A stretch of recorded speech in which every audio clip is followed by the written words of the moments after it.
Hello, ladies and gentlemen. It's me, NYSEinstein, from the floor of the New York Stock Exchange. We are in the first week of October.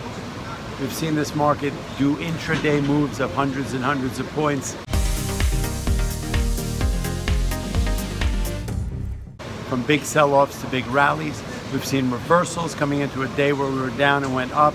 We've seen reversals where we were up and went down. We're seeing money changing hands, reasonable volume, 800 million shares. NYSEinstein from the floor of the New York Stock Exchange inside Wirtschaft. Dig it, dig it, dig it. So today we've been all over the place, and it's a hard market to navigate. It's not a trade. It can be a trader's market. But you have to be nimble. You have to be smart. And you got to take a profit when you can if you are day trading. Otherwise, let's look across the board. So there's a little more red than there is green. We've got the Dow down 50. But we're still around 26.4. It's kind of fascinating that this market still holds its ground, and my gut is it's building a foundation to go higher. Okay, if they really wanted to sell them on any of the things that are causing them anxiety, I think they could.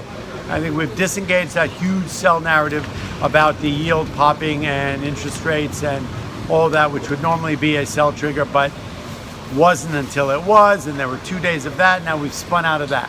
So the S&P off 5 and the Russell off 8. So things there have shrunk down. When we're negative, we are negative less than we were in the negative narrative days. The Dow, which had been down 3 days in a row, 2 days in a row, down triple digits, only down 50. Volume 800 million. You got oil still back on the tear at 75.5 3/4, $76. That's reasonable.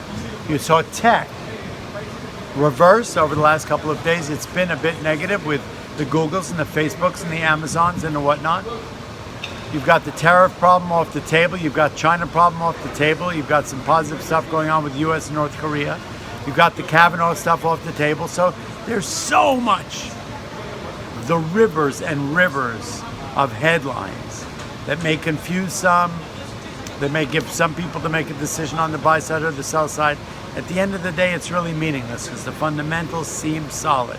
Coming into the beginning of new earnings season, coming into the fourth quarter, tends to be a positive way. You've got some mergers and acquisitions, you've got some good news, and you've got some bad news, and you've got some recommendations and whatnot.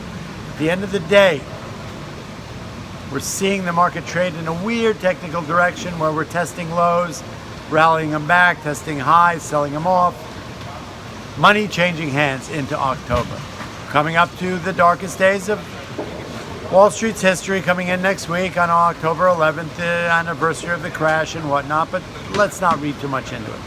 At the end of the day, I think the market is settling itself in to a good fundamental and a good foundation into October, going into earnings season, going into the end of the year, which tends to be a positive time. Let's not read that much into it. All that being said, we're holding steady about 20. We broke down below the 2,900 level in the S&P. That's underperformed the Dow at this point. The Dow's at 26.5, give or take. That's not bad. So we're a little bit off the high highs. We're still not even approaching any kind of a sell or negative or bearish posture, in my opinion. At the end of the day, people are selling one sector, buying another. Money is changing hands. The market and the fundamentals seem solid. More news to come. Stay tuned. Do epic. And have a beautiful day. NYSEinstein from the floor of the New York Stock Exchange inside Bericht. I'll see you tomorrow.